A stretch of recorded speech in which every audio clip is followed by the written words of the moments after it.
سڵاوتان لێبێ خۆشەویستان. فیتنەی دەجال یەکێکە لە نیشانە گەورەکانی ڕۆژی دوایی. یەکێکە لە ترسناکترین فیتنەکان کە لە کۆتایی زەمن ڕوودەدا. سەرڕای ئەوەی کە دەجال تەنها لە کاتی فیتنە و جەنگەکانی کۆتایی زەمن دەردەکەوێ. بەڵام لە سەردەمی پێغەمبەر صلی الله علیه وسلم ڕووداوێکی زۆر سەیر ڕوویدا.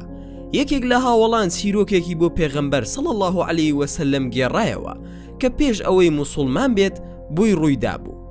وتی ڕۆژێک ئەو 30 کەسی تر دەجالیان بە چاوی خۆیان بینی لە دوورگەیەکی دابڕاو لە ناوەڕاستی دەریا، بەڵام کەسیان شوێنی دوورگەکەیان بە تەواوی نەدەزانی، چونکە پێشتر 30 ڕۆژی تەواو لە دەریادا ون ببوون. پێغەمبەر سەلامی خوای لێبێت چیرۆکەکەی بەڕاست زانی، وەک ئێستا دەزانین لە یەکێک لە سەیرترین چیرۆکەکانی میراتی ئیسلامی. ئەگەر لە سەحیحی موسلیمدا نەبوایە بڕوامان پێ نەدەکرد. ئەمڕۆ چیرۆکی هاوڵ تەمیمی داریتان بۆ دەگێڕینەوە کە چاوی بە مەسیحی دەجال کەوتووە. بەڵام پێش ئەوەی دەست پێ بکەین بیرتان نەچێ سەبسکرایبی کەناڵەکەمان بکەن و لایکی ڤیدیۆکەمان بۆ بکەن بۆ ئەوەی هەمیشە بابەتی ناوازەتان پێ بگات. ئێستاش با دەست پێ بکەین. پاڵەوانی چیرۆکەکەمان ئەمڕۆ هاوڵی پێغەمبەر تەمیمی کوڕی ئەوزداریە کە ناسراوە بە داری وەک لقێک لە هۆزی لەخم. تەمیم پێش ئەوەی موسڵمان بێت ڕاهیبێکی فەڵەستینی بوو، بەڵام کاتێک چیرۆکی دەجالی بەسەردا هات ڕاستەوخۆ گەڕایەوە بۆ خاکەکەی لە نیمچە دوورگەی عەرەبی و وچاوی بە پێغەمبەر صلی الله علیه وسلم کەوت و چیرۆکەکەی بۆ گێڕایەوە و بەیعەتی پێدا و موسڵمان بوو. چیرۆکەکە خۆی لەلایەن هاوڵ فاتیمەی کچی قەیس خوای گەورە لێی ڕازی بێت گێڕدراوەتەوە. ڕۆژێک پێغەمبەر صلی الله علیه وسلم نوێژی عیشای زۆر درەنگ کرد. کاتێک چوو بۆ لای خەڵکەکە داوای لێبوردنی لێکردن بۆ دواکەوتنەکە و پێیوتن کە هۆکاری دواکەوتنی ئەوە بووە پیاوێک بە ناوی تەمیمی داری سەردانی کردووە و چیرۆکێکی بۆ گێڕاوەتەوە کە بەسەری داهاتووە و قسەکانیان درێژەی کێشاوە. بۆیە پێغەمبەر صلی الله علیه وسلم لە کاتی نوێژی عیشادا دواکەوت. بە ئەم فەرموودە درێژە بە بەش بەش بخوێنینەوە و چیرۆکەکە بگێڕینەوە. ئیمام موسلیم لە سەحیحی خۆیدا لە فاتیمەی کچی قەیسەوە خوای گەورە لێی ڕازی بێت گێڕاوەتەوە کەوتی بانگدەری پێغەمبەرم بیست کە بانگ دەدات. نوێژ خوێنەکان کۆبوونەوە.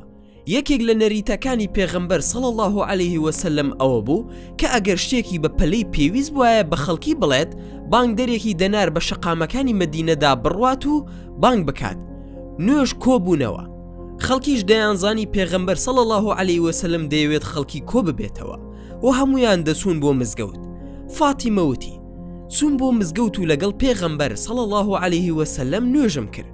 کاتێک فاتیمە خوای گەورە لێی ڕازی بێت گوێی لە بانگدەرەکە بوو کە دەیوت نوێژ کۆبوونەوە نوێژ کۆبوونەوە. لە ماڵەوە چوو بۆ مزگەوت و لە دوای پێغەمبەر صلی الله علیه وسلم نوێژی عیشای کرد. وتی من لە ڕیزی ژنان بووم کە لە پشت پیاوانەوە بوو. فاتیمە لە یەکەم ڕیزی ژنان بوو. لە سەردەمی پێغەمبەرایەتیدا مزگەوتی جیا بۆ پیاوان و ژنان نەبوو. یەک مزگەوت بوو کە ڕووبەرێکی زۆر سادە بوو و کراوە بوو. پیاوان لە ڕیزەکانی پێشەوە دەوەستان و پاش ئەوەی هەموو پیاوان ڕیزەکانیان پڕدەکرد ژنان دەهاتن و ڕاستەوخۆ لە دوای ئەوانەوە دەوەستان. و زۆربەی جار فاتیمە ئەم وردەکاری باس کردووە بۆ ئەوەی جەخت لەسەر ئەوە بکاتەوە کە بە باشی گوێی لە پێغەمبەر بووە کاتێک چیرۆکەکەی دەگێڕایەوە. بۆ نمونە لە ڕیزی کۆتایی نەبووە و وشەیەکی لێون نەبووە. فاتیمە دەڵێ کە پێغەمبەر صلی الله علیه وسلم پاش ئەوەی نوێژی عیشای تەواو کرد هەستا و چوو بۆ سەر مینبەر و لەسەری دانیشت و پێکەنی. و زۆربەی جار پێکەنینی پێغەمبەر صلی الله علیه وسلم لەم ڕووداوەدا بەهۆی ئەوە بووە کە دەیزانی چیرۆکێکی زۆر سیر بۆ خەڵکەکە دەگێڕێتەوە. و بێگومان هەموو خەڵکەکە بە پەرۆشەوە چاوەڕێ بوون. ئەوانەی لە مێژ بوو چاوەڕێی نوێژی عیشا بوون دەیانویست بزانن بۆچی پێغەمبەر صلی الله علیه وسلم ئەوەندە درەنگ کەوت و ئەوانەی لە ماڵەوە بوون دەیانویست بزانن بۆچی پێغەمبەر بانگدەری ناردووە. پێیوتن با هەموو کەسێک لە شوێنی نوێژەکەی خۆی بمێنێتەوە واتە کەس لە شوێنی خۆی هەڵنەسێت. پاشان فەرمووی ئایا دەزانن بۆچی ئێوەم کۆ کردوتەوە؟ دەزانن بۆچی ئەم شەو بانگدەرم ناردووە و لێرە ئێوەم کۆ کردەوە؟ وتیان خوا و پێغەمبەرەکەی باشتر دەزانن. وەڵامی هاوڵان ئەوە بوو کە نازانین. خوای گەورە باشتر دەزانێت و پێغەمبەرەکەی باشتر دەزانێت. و ئەمە دابوونەریتی هاوڵان بوو لە قسەکردن لەگەڵ پێغەمبەر صلی الله علیه وسلم. زۆر بە ئەدەب بوون لە قسەکردن لەگەڵیدا. هاوڵان مامەڵیان لەگەڵ پێغەمبەر صلی الله علیه وسلم دەکرد بە ڕیزیەکەوە کە خەڵکی تر مامەڵیان لەگەڵ پاشا و حاکمەکاندا دەکرد. فەرمووی: بەخوا من کۆم نەکردوونەتەوە بۆ حەزێک یان ترسێک، واتە من کۆم نەکردوونەتەوە بۆ شتێکی خوازراو وەک ئەوەی غەنیمەتێکتان بەسەردا دابەش بکەم یان ترسێک، وەک ئەوەی بڵێم دوژمنێک هێرش دەکاتە سەر شارەکە، بەڵکو کۆم کردوونەتەوە لەبەر ئەوەی تەمیمی داری پیاوێکی گاور بوو هاتوو بەیعەتی دا و موسڵمان بوو، بەڵکو کۆم کردوونەتەوە بۆ ئەوەی چیرۆکی تەمیمی داریتان بۆ بگێڕمەوە. پیاوێک کە مەسیحی بوو هات بۆ لام و چیرۆکێکی بۆ گێڕامەوە و پاشان بەیعەتی دا و موسڵمان بوو. چیرۆکێکی بۆ گێڕامەوە کە لەگەڵ ئەوەدا گونجاوە کە من پێشتر بۆ ئێوەم گێڕابووەوە دەربارەی مەسیحی دەجال، و ئەم تەمیمە چیرۆکێکی بۆ گێڕامەوە کە وردەکاریەکانی لەگەڵ ئەوەدا گونجاوە کە من پێشتر بۆ ئێوەم گێڕابووەوە دەربارەی مەسیحی دەجال، کە کەس ناتوانێت بزانێت مەگەر بە وەحی یان ئەوەی بەڕاستی بینی بێتی. و بێگومان ئەمە شانازیەکی گەورەیە بۆ تەمیمی داری، ئەو تاکە هاوڵە کە پێغەمبەر صلی الله علیه وسلم فەرمودەیەکی لێگێڕاوەتەوە. هەمیشە دەبینیت هاوڵێک دەڵێت پێغەمبەر صلی الله علیه وسلم بۆی گێڕامەوە، یان پێغەمبەر صلی الله علیه وسلم فەرمووی، بەڵام ئەمە تاکە فەرمودەیە کە پێغەمبەر صلی الله علیه وسلم دەفەرموێت تەمیم بۆی گێڕامەوە. تەمیم بۆی گێڕامەوە کە سواری کەشتێکی دەریایی بوو لەگەڵ 30 پیاو لە لەخم و جەزام.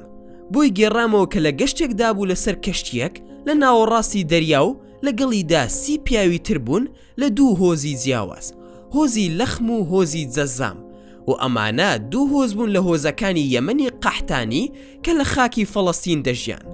شەوێک شەپۆلەکانی دەریا یاریان پێکردن لە دەریادا، و دەریا لێرەدا زۆربەی جار دەریای سوورە نەک دەریای ناوەڕاست، چونکە وەک دواتر لە سیرۆکەکەدا دەیزانین ئەوان بەرەو ڕۆژهەڵات دەڕۆن. ئەمەش لەبەر ئەوەیە کە دەریای ناوەڕاست ناتوانرێت لێوەی بەرەو ڕۆژهەڵات بڕۆی، چونکە ئەوەی ڕۆژ ئاوا و ڕۆژهەڵات بەیەکەوە دەبەسێتەوە کەناڵی سوێسە، و بێگومان کەناڵی سوێز لەو کاتەدا نەبووە. گرنگ ئەوەیە کە کاتێک ئەوان چوونە گەشتەکە شەپۆلەکان بەهێز بوون و زریانەکان تند بوون، و مانگێکی تەواو لە دەریادا وێڵ بوون و نەیانتوانی کۆنتڕۆڵی کەشتێکە بکەن و نەیانزانی لەکوێن. بۆیە تەمیم نەیتوانی ئەو شوێنە دیاری بکات کە تێیدا چاوی بە مەسیحی دەجال کەوت. پاشان نزیک بوونەوە لە دوورگەیەک لە دەریادا تاوەکو خۆر ئاوا بوون، و وشەی ئەرەفەق و لێرە لە وشەی مەرفەقەوە هاتووە کە بە واتای بەندەر دێت، و مەبەز لێی ئەوەیە کە کەشتیەکانیان نزیک خستەوە لە دوورگەیەک و لەوێ مانەوە تا خۆر ئاوا بوون. خەڵکێک کە مانگێکە لە دەریادا ون بوونە و شەپۆلەکان زاڵە بەسەریاندا لە ناکاو خۆیان لە بەردەم دوورگەیەکدا بینیەوە. بێگومان یەکسەر لی نزیک بوونێتەوە بە هیوای ئەوەی شتێکی تێدا بدۆزنەوە. لە نزیک کەشتەکانیان دانیشتن، و ئەقروب لێرە کۆی وشەی قاربە، و ئەمە ئەو بەلەمە بچووکەیە کە بە کەشتەکانەوە بەستراوە یان کەشتێک گەورەکان بە دوای خۆیاندا ڕادەکێشن، و ئەمە زۆربەی زار لەلایەن کەشتەکانەوە بەکاردێت بۆ جێبەجێکردنی پێداویستیەکانیان، وەک چوون بۆ کەنار دەریا ئەگەر کەنارەکە گونجە و نەبێ بۆ کەشتێک گەورەکان. بۆیە ئەوان بەم بەلەمە بچووکانە چوونە ناو دوورگەکە و گەیشتنە کەناری دوورگەکە و چوونە ناوی. کاتێک گەیشتنە دوورگەکە و لە کەنارەکە گیرسانەوە بوونەوەرێک دەرکەوت کە پێشتر نەیان بینی بوو. بوونەوەرێکی سەیر و نەیانتوانی شێوەی دیاری بکەن لەبەر زۆری مووەکانی، تا ڕادەیە کە دەڵێت نەیان دەزانی کام لای پێشەوەیە و کام لای پاشەوەیە. یەکسەر کاتێک بینیان ترسان و وتیان ئەم بوونەوەرە سەیرە چییە؟ و سوپرایزەکە ئەوە بوو کە بوونەوەرەکە وەڵامی دانەوتی من جەساسم. کەس بە تەواوەتی نازانێت جەساسە واتای چییە، بەڵام هەندێک زانا وتویانە کە ئەو هەواڵی بۆ دەجال کۆ دەکردەوە، بۆیە ناوی لێنراوە جەساسە. ئەوەی دڵنیاین لی ئەوەیە کە ناوی جەساسەیە و خودی فەرمودەکە بە ناوی فەرمودی جەساسە ناسراوە. کاتێک وتیان جەساسە چییە؟ ئەویش وتی ئەی خەڵکینە بچن بۆ لای ئەو پیاوەی کە لە خانەقاکەیە، چونکە ئەو زۆر بە پەرۆشەوە چاوەڕێی هەواڵەکانتانە. کاتێک پرسیاریان لێکرد دەربارەی واتای ناوەکەی وەڵامی نەدانەوە، وەک ئەوەی بڵێت ئێوە پرسیار لە چی دەکەن.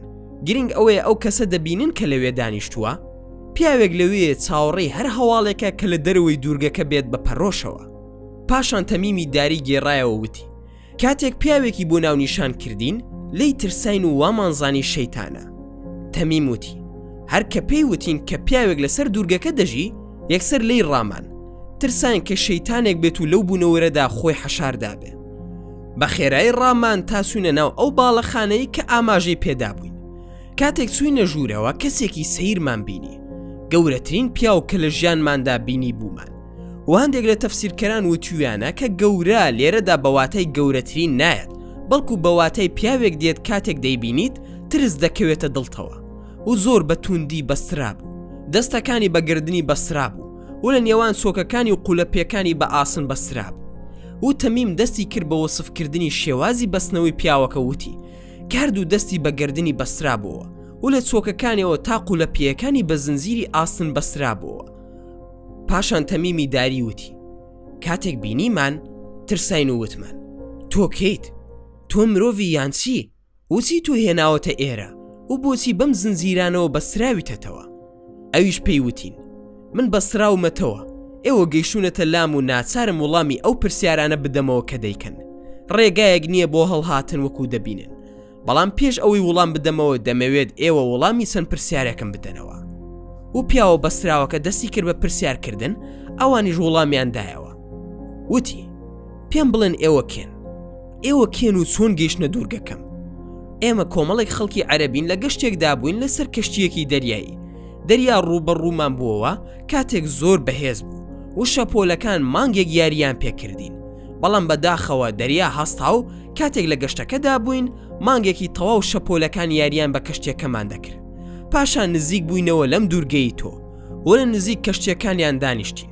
چوینە ناو دوورگەکە و ئاژەڵێکی زۆر مومان بینی، نەیان دەزانی کام لای پێشەوەیە و کام لای پاشەوەیە لەبەر زۆری مووەکانی.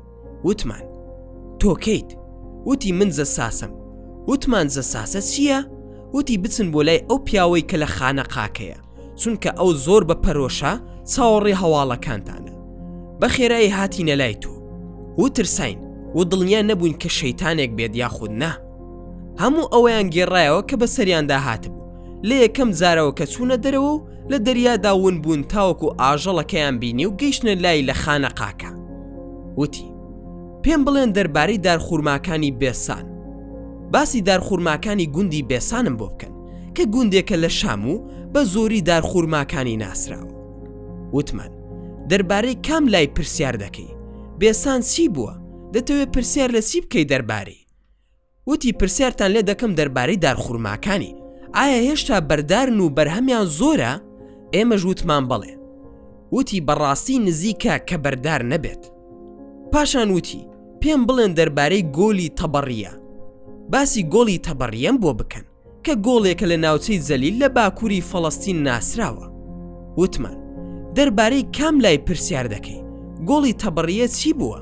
دەتەوێت پرسیار لە چی بکەی دەربارەی؟ وتی ئایا ئاوی تێدایە؟ هێشتا پڕە لە ئاو؟ وتی ئێمەش وەڵامماندایە و وتمان پڕە لە ئاو.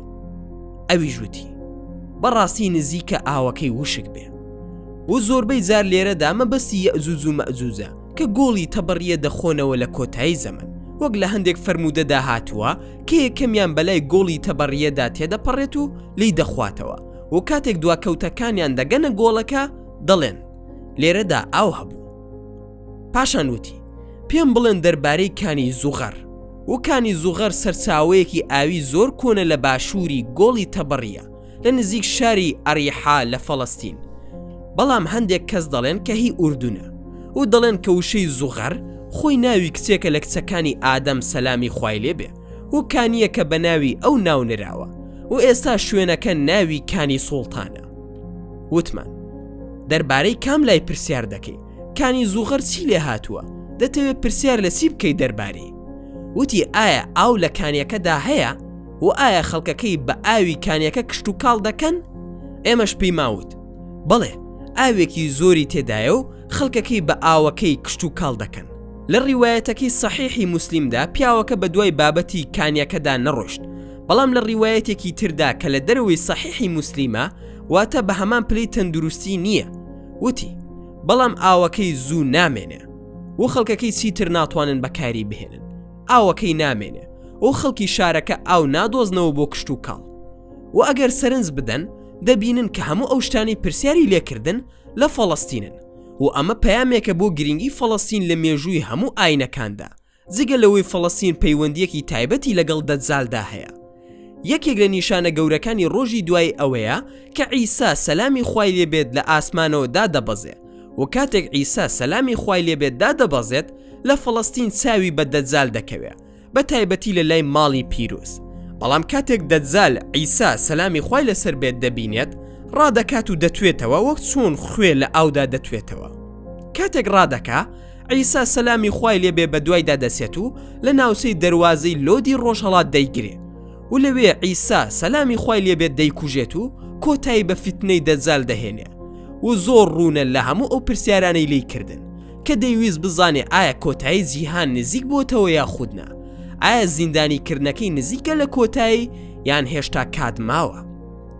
پاشان وتی باسی ئەو پێغەمبەرم بۆ بکەن کە دەبێت لە نێو نەخوێندەوارەکاندا دەربکەوێت کە عەرەبن و هۆکاری ناونانی عەرەبەکان بەم شێوەیە ئەوە بوو کە نەیان دەنووسی و نەیان دەخوێندەوە، زمان لای ئەوان پاراستن و گواستنەوە بوو. پاشان وتی ئایا ئەو پێغەمبەرە دەرکەوتووە یاخود نا؟ ئەو پێغەمبەرە لە مەکە دەرکەوت و نیشەجێ بوو لە یەسریب. ئێمەش وەڵامماندا وتمان بەڵێ لە مەکە دەرکەوت و پاشان کۆسی کرد بۆ یەسریب کە مەدینەی منەوەرەیە. پاشان وتی ئایا لەگەڵ عەرەبەکان شەڕی کردووە؟ ئێمەش وتمان بەڵێ ماوەیە کە شەڕ دەکەن. پاشان وتی چی ڕوویدا لەو شەڕانەی کە ئەوان دەستیان پێکرد؟ ئایا ئەو سەرکەوت یان ئەوان سەرکەوتن؟ ئێمەش پێی ماوت سەرکەوتووە بەسەر ئەو هۆزانی لە دەوروبەریدان و زۆریان موسڵمان بوون و ئەوانی تریش گوێڕایەڵی دەکەن و ئەم قسەیە بەواتای ئەوە دێ کە ئەو کۆبوونەوەی لە نێوان تەمیم و دەجالدا ڕوویدا دوای فەتحی مەکە بوو، ئەگەر ناو وەڵامەکە ئەوە نەدەبوو کە پێغەمبەر سەرکەوتووە بەسەریاندا و ئەم قسەیە بەواتای ئەوە دێ کە تەمیم لە کۆتاییەکانی ساڵی 8 کۆچی یان سەرەتای ساڵی 9 کۆچی چاوی بە دەجال کەوتووە و خودی تەمیم لە ساڵی 9 کۆچی موسڵمان بوو. پێیوت بەڕاستی وابوو.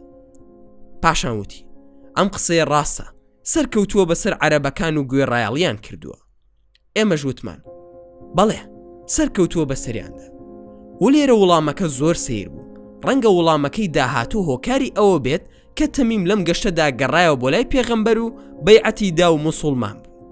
پاشان پیاوە سەیرەکە وتی باشترە بۆیان کە گوێڕایەڵی بکەن و گوێی لێ بگرن سەرڕای ئەوەی کە ئەو کافرە، بەڵکو یەکێکە لە توندترین کەسە کافرەکان، بەڵام لە هەمان کاتدا تێدەگا کە هەموو خێرێک لە شوێن کەوتنی پێغەمبەرە صلی الله عليه وسلم، یان ڕەنگە خوای گەورە ناچاری کرد بێت کە ئەم قسانە لە زمانیەوە بێتە دەرەوە.